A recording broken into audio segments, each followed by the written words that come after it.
I chose to do my project on the transgender rights movement in the United States.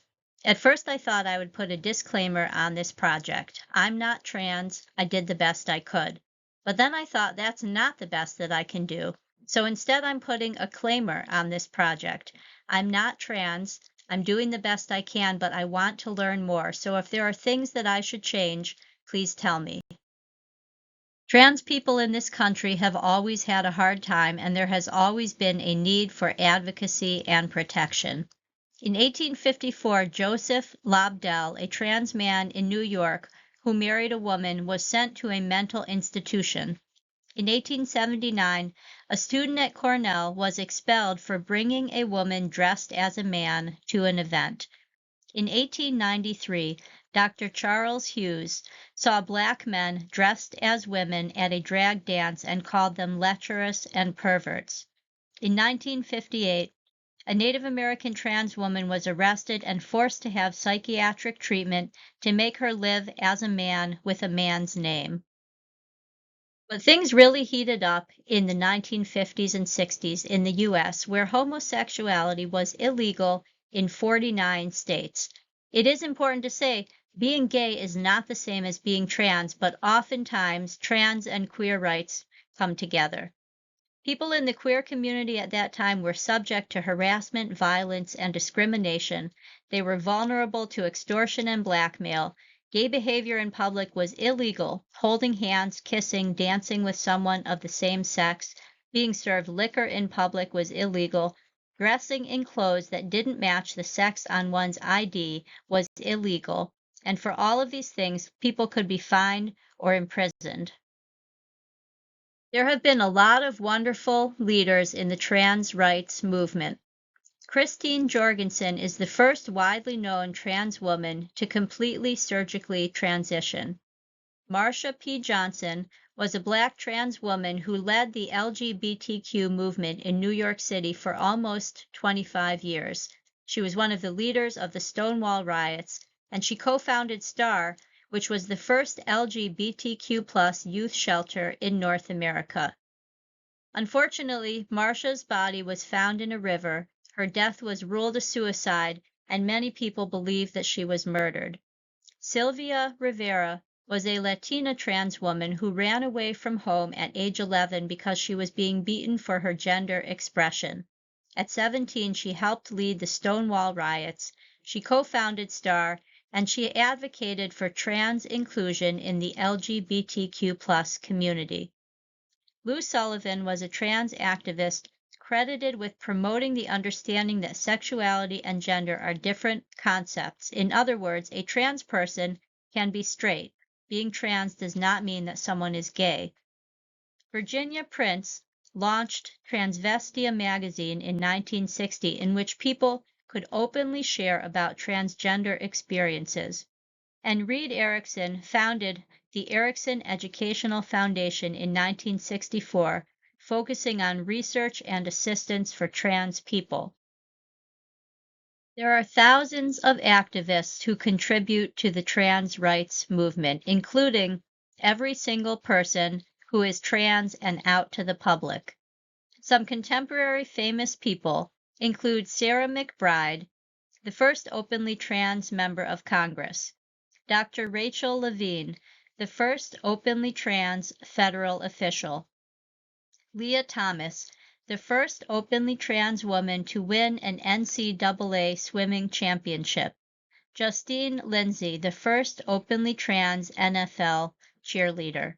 You'll notice that we have to say openly trans because we have no idea how many trans people may have served in any of these capacities before, but been unable to say so.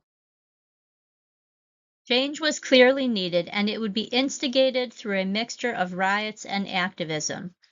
1958, Los Angeles, Cooper's Donuts. Two police checking IDs in what was a known form of harassment of LGBTQ+ people spark a riot. 1961, Milwaukee. Four sailors begin a fight in a gay bar named Black Knight. Patrons fight back, and charges against the sailors are eventually dropped for lack of evidence. 1965 in Philadelphia.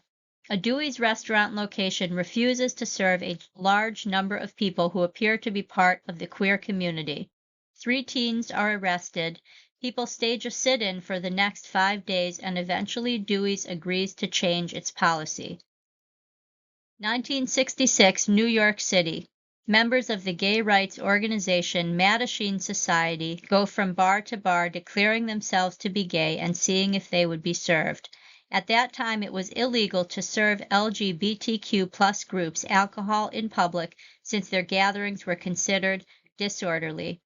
A Greenwich Village tavern named Julius refused, and eventually this and the Mattachine Society's actions led to a reversal of anti-gay liquor laws.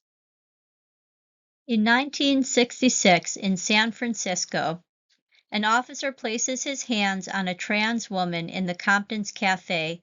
She throws her coffee in his face and a riot breaks out. In 1966 and 67 in Los Angeles, on New Year's Eve, undercover police officers begin to beat couples who are celebrating the New Year at the Black Cat Tavern. 14 people are arrested. 2 men are forced to register as sex offenders because they kissed. And in 1967, 200 demonstrators returned to the Black Cat Tavern to protest police abuse with a peaceful picket line. In 1968, in Los Angeles, the Patch Bar Flower Power protest. Police begin checking IDs at the Patch, looking for ones that don't match a person's appearance. 2 men are arrested, and the bar owner Lee Glaze leads patrons to buy huge amounts of flowers and sit in the jailhouse, making everyone uncomfortable until bail is posted. In 1966, in New York City, the Stonewall riots. Police raid the Stonewall Inn, arrest 13 people, including some people for violating the state's gender-appropriate clothing law. 1 police officer hits a lesbian woman over the head, and very soon, hundreds of people are involved in a riot. Protests continue for 5 days with sometimes as many as 1,000 people. This riot leads to the formation of several gay rights organizations: the Gay Liberation Front, the Human Rights Campaign, Gay and Lesbian Alliance Against Defamation, and PFLAG. On the 1-year anniversary of the Stonewall riot, thousands of people march in what will become the first Pride Parade. Trans writer Misha Falk says that trans activism is not just about pronouns and bathrooms. Trans rights are human rights. Trans people want the right to life and to live in freedom and safety. They want the right to live free from torture and degrading treatment, the right to health and health care, the right to inclusive education and not being bullied, and the right to an adequate standard of living free from discrimination.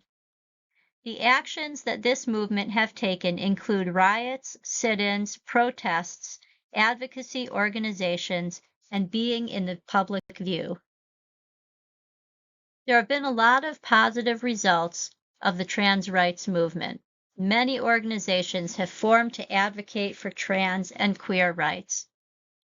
In the U.S., the Matthew Shepard and James Byrd Jr. Hate Crimes Prevention Act was passed in 2009. In 2010, the U.S. federal government extended employment protections to transgender people.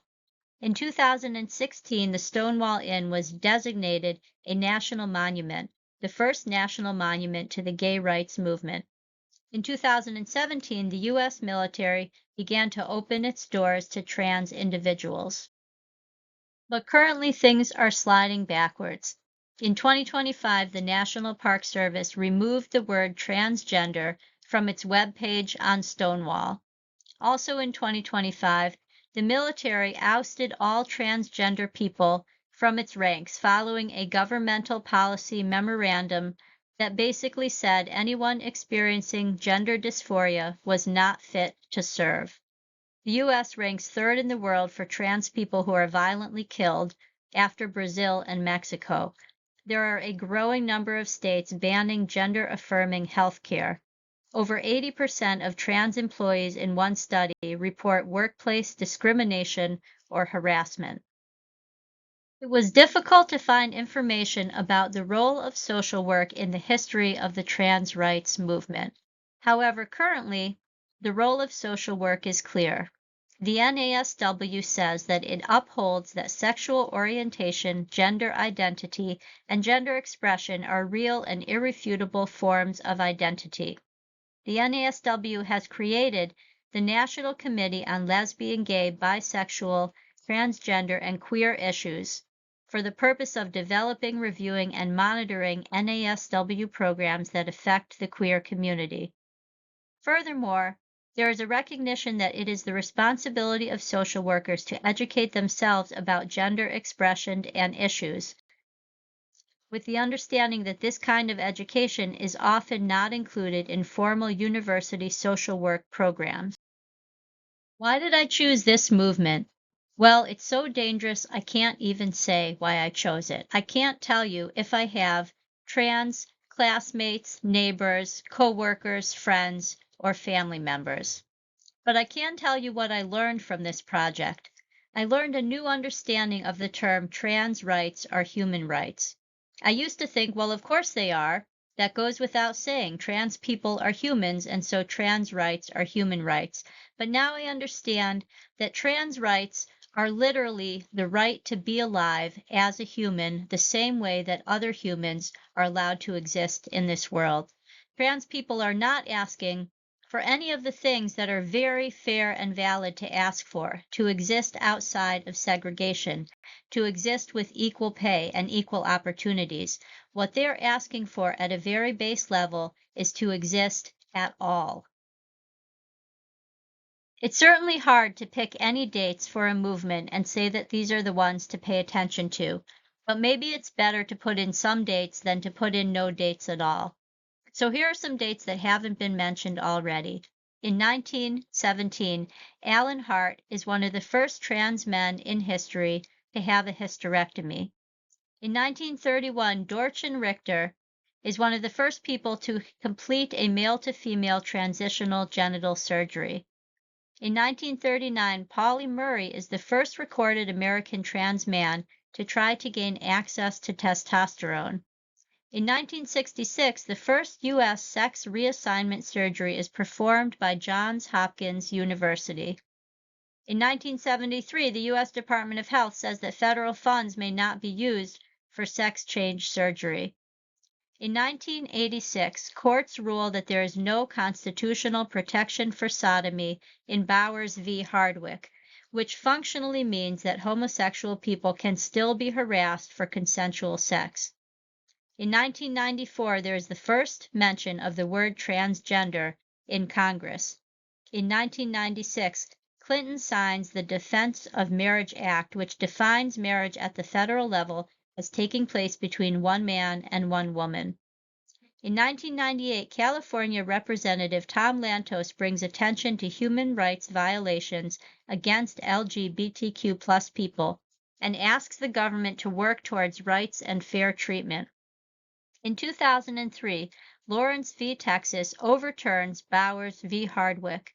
This was an extremely important court case because it meant that there were no more laws forbidding consensual sex between same-sex individuals. In 2009, Obama declares June to be Pride Month. In 2013, California allows school children to use facilities and to participate in programs according to their gender identity. In 2013 also, the first bathroom bill is introduced that would require using the bathroom that is consistent with your sex at birth. In 2015, the Defense of Marriage Act is overturned. The Supreme Court says refusal to recognize same-sex marriage is against the Constitution. In 2016, there is a bill introduced to require school students to participate in sports according to their sex assigned at birth. In 2017, there is a bill introduced to stop insurance from covering hormone replacement therapy and gender-affirming surgery for minors. After these milestones, there begin to be a rapid number of additional important dates, with more being made all the time.